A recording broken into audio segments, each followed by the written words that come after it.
It's Remembrance Day, and James wanted me to do this video, so yeah. 50 shocking facts about World War I. Number 50, the Allies. Before we talk about details many of our viewers might not know, we have to spend a bit of time on the basics. If you're talking about the basics, don't call it one of the shocking facts. This map of the Allies is missing Cuba, Panama, and China. And it shows British India and Canada, but no other colonies or dominions of the British Empire. The main co-belligerents were the Dervish State, a Somali Muslim kingdom, the South African Republic, and the Sultanate of Darfur. The South African Republic, or Transvaal, had been annexed into the British Empire after the Second Boer War, over a decade before the start of World War I. There was an attempted rebellion to bring it back and ally with the Central Powers, but it was suppressed. Also, the Sultanate of Darfur isn't shown on the map. 6.2 million Brits went to war, and 886,000 of them didn't come back. 41% of those Brits died or were hurt in the war. What? They say 886,000 Brits died or were injured, out of 6.2 million soldiers.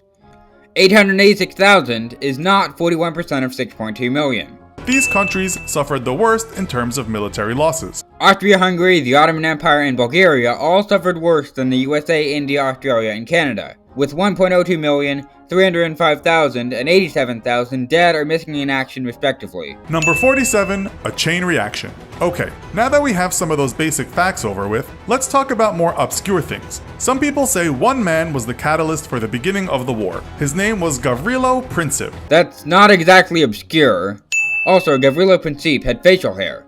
Also, they didn't actually have self-driving cars in 1914. Number 45, trenches. So you probably know this already, but much of the war was fought in trenches. If I probably know this already, then why are you calling it an insane fact that will shock me? Let's just add a sin for all the insane facts that are just incredibly basic. Number 39, British men. When the war began, there were just 350,000 soldiers in the British Army. That number became millions when conscription was introduced in 1916. That meant that if you were a bloke aged 18 to 41 and in decent health, off to war you went. Number 38, I'm not going. Some people just refused to fight. Many of those people may have had an inkling of the utter carnage that was taking place on the front lines while higher-ups were busy moving plastic figures over a map. Others were pacifists because of their religious beliefs. Those that refused to go were called conscientious objectors. Number 33, PTSD. Imagine what it would be like seeing half your friends being killed. This kind of warfare is unimaginable to people today. Many soldiers returned home and became what people have called a quiet man. In the army, there wasn't much sympathy, and if men suffered psychologically, they were often called weak. Number 22, poetry, not pain relief. People wear poppies to commemorate war because of a poem written about World War I.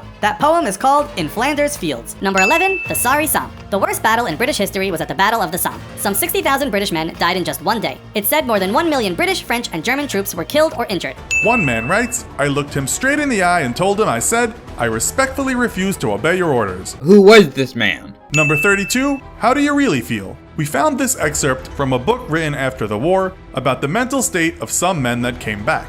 But you never cite the book. Unless the book is called twitter.com/theinfoshow. Number 28, Chinese warriors. Maybe the deadliest war of all time was the Three Kingdoms War in China that lasted 60 years from 220 to 280. It's thought as many as 40 million people died. The Mongol invasions killed almost that number. That doesn't have anything to do with World War I. Number 24, the mess of Gallipoli. It's pronounced Gallipoli. And 8,000 Australians didn't come back. 87,000 Ottoman Turkish troops also died. This person mentions the death of 87,000 people incredibly casually. Also, there were many other casualties on the Allied side from other parts of the British Empire and France. Number 8, new nations. After the war, independent nations emerged. They were Finland, Estonia, Latvia, Lithuania, and Poland. Also the nations that came out of Austria-Hungary and the Ottoman Empire.